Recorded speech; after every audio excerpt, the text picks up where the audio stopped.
The Marquesas was fun and all, but the real fun was done in the Tuamotus. The Tuamotus is basically what our family calls the screensaver area, because when people think of paradise, that's what they're thinking of, because that's the place with all the remote islands and clear blue water, which is not the Marquesas. It took us approximately 1 week to get from the Marquesas to the Tuamotus, and during then we did mainly the same thing that I mentioned we did on the Pacific Crossing in the first video: eat, sleep, read, and talk. A passage aboard Carumba is never really exciting except for a very few amount of times. You see, during a passage you can't really get any sleep, either because it's just not comfortable enough, or you just so happen to try and fall asleep at not exactly the best time, and you end up being woken up by another crew member telling you to get to work. So everyone is always too tired to care about anything except for the safety of the crew and the safety of the boat. We arrived in Kauehi around June, and it was the first atoll we ever went to. When we arrived, we hadn't had any experience with entering atolls, so we wanted to be extra careful. Plus, the sun was setting, making it much more dangerous because you can't see all of the coral beneath you at that time. This led to the adults of the ship deciding we should wait until the next day, so we did what is called heaving to. This is a very specific and precise course of action in case of an emergency at sea, like a really nasty squall or storm. But we usually just use it if we want to hang out in a spot on the ocean for a long period of time. When we first entered the atoll, our first thought was, oh my gosh, this place is huge. But then we found out that this is actually one of the smaller atolls of the Tuamotus, and it still took us about 2 hours to get from one side of the atoll to the other.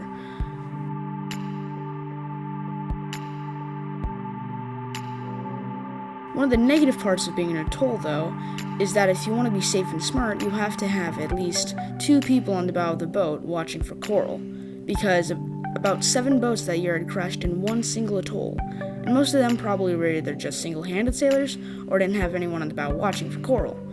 Point is, though, we needed to be careful. After the exhausting 2-hour passage to the other side of Kauehi, we had our first experience with anchoring in coral, which was the complete opposite of fun. No one in the right mind would expect anchoring in a coral to be easy, unless you are completely willing to give up your anchor when it's time to leave for whatever reason. However, if you need to leave because of a storm, you're going to need to cut that thing free anyway. In order to anchor in coral correctly, you need to find a spot where you can drop your anchor and have enough room to drag it for setting it. That easy, right? Wrong! You then need to have a runway for your anchor chain that trails from the anchor to your boat for reasons that will take a whole other video to explain, with a pretty wide berth between the chain and coral. Because keep in mind, the boat will swing to a different place and that chain will move with it. Once we set our anchor, it was getting to be pretty late. However, I was too excited to go swimming in the clearest water in the world to care about what time it was.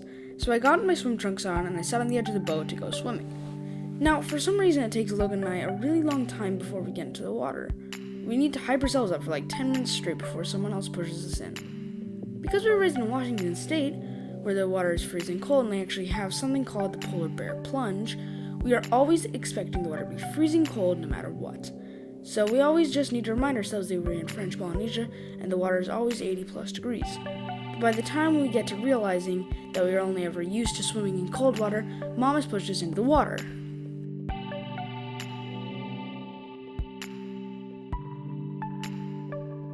So I get in the water, more like I get pushed into the water, and the first thing I do is look for sharks. Black-tipped reef sharks are really common in French Polynesia, but they are as harmless as fish. I did not know this, so I got pretty freaked out when my body got submerged in water. I was gripping onto the ladder for dear life throughout the whole thing. Although, the only thing I could really see was the coral head that we noticed from the bow of the boat while looking for a good spot to anchor. While Hunter was off swimming for his 5 minutes of complete shock, Mom, Dad, and I were in the cockpit eating peanuts while watching the sunset. I took this photo after I was done eating peanuts. One of the positive things about Kauehi was that there were a lot of kids there. Kauehi was one of the more popular islands that we went to, and a lot of the kids' parents helped bring everyone together for things like a campfire, where we roasted things like cheap hot dogs and even pizza, and one of them had even brought a movie projector with a screen. So one night we all got together, a total of 4 kid boats and a few other people, and we watched the second Guardians of the Galaxy, and I thought it was really cool. Lots of the activities that we did on Kauehi were brought to us by other kid boats. Allow me to name a few. The first thing I'll mention is the archery set. This one boat had brought in a full-on archery set with the target and everything, and we had set it up next to the fire pit. I had drawn some lines with my foot here and there to mark every 5 feet, so after someone did the 10-foot mark, they would move on to the 15 mark, and so on. The second thing I will mention was this cool little tree house probably built by the locals, which was one of the main attractions for the visitors who had kids. We had added some more to the treehouse, such as some palm frond roofing and some more wood for things like seats and an actual floor. And once we were done, we were pretty proud of it. One day, while we were hanging out at the treehouse, some of the girls wanted to dress me up, which is surprising because Hunter is usually the one who would do those things. But I think they chose me this time because they were looking for a good jungle king, even though there wasn't exactly a jungle anywhere nearby. They basically covered me in some local vine and made me a hat-looking thing out of the same stuff that used the stuff to cover the stick stuff and all this other stuff. I don't know, there was just all this stuff. And, so I messed up. Basically, they covered me in some kind of local vine and made me a hat-looking thing out of the same stuff and used that stuff to cover a stick for a weapon as well. The girls eventually decorated Hunter just about the same way as me. We were the new kings of the jungle. Take that, King Julian. I'm proud to be the one speaking of my favorite and the best time in Kauehi, the 4th of July.